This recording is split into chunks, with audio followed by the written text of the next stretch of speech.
Here's how this works. Water, salt, and pepper, those are freebies. Your pantry, it better have flour, oil, vinegar, mustard, and garlic.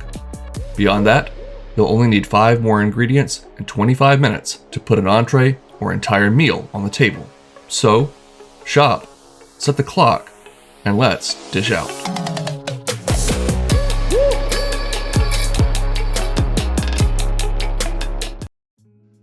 Our first ingredient will be about a pound of mild Italian sausage. You could use ground beef as well. I'm using some pot-sized spaghetti here, but you could just break regular-sized spaghetti in half as long as your nonna won't beat you with a wooden spoon or rolling pin. We'll need 24 ounces of marinara sauce. I love that brand there, but they're not a sponsor. Some good old fresh basil, and lastly, some Parmigiano Reggiano cheese, which for some reason I forgot to put in the shot, but we have it.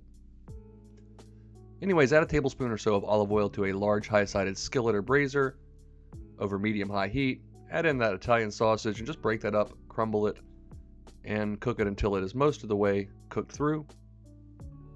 If you use ground beef for this, you may need to drain off some excess fat, but there was just the right amount here in this sausage, so I'm just going to continue to crumble that, spread it around until it is mostly cooked through, at which point we'll add in 3 to 4 crushed cloves of garlic from the pantry, followed by that entire jar of marinara, and you could use homemade or any kind of store-bought sauce that you'd like here, but either way, we're going to fill that jar up with water and add that to the pot.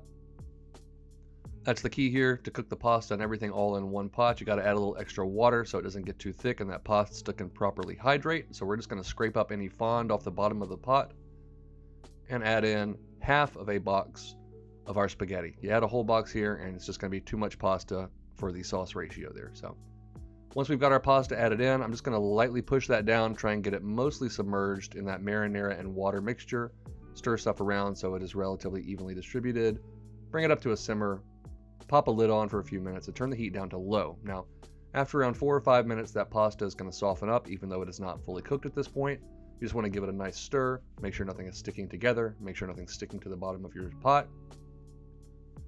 And then we'll go ahead and cover that back up. And it's probably going to need another 9 to 10 minutes. You're just trying to cook the pasta through. If your pasta sauce is still a little bit too liquidy or wet, then no harm, no foul. Just leave it over a simmer and reduce it down until it is the thickness that you're looking for, at which point we're going to taste and add salt and pepper as needed. We're going to tear in this fresh basil here, and it's going to add such a beautiful floral and aromatic note at the very end. Oh, I just absolutely love fresh basil. Anyway, that's your one pot spaghetti and meat sauce done, ready to be bowled up. Once we've got a good healthy amount in our bowl, we're just going to garnish it lightly, or heavily actually, with some Parmigiano Reggiano cheese. The stuff brings some funk, some sharpness, some saltiness, some nuttiness, some cheesiness. It's just an absolute flavor bomb. So highly recommend getting the good stuff here. If all you've got around is that little green can, it'll be okay. But, you know, the good stuff's where it's at.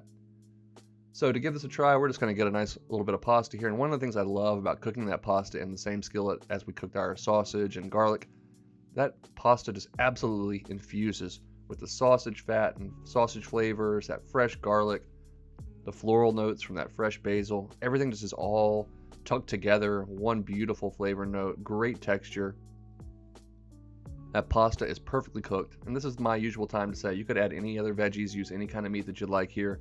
Just a great way to get pasta and sauce together in like 20 to 25 minutes and have a really satisfying bowl of dinner or whatever meal you're having right now.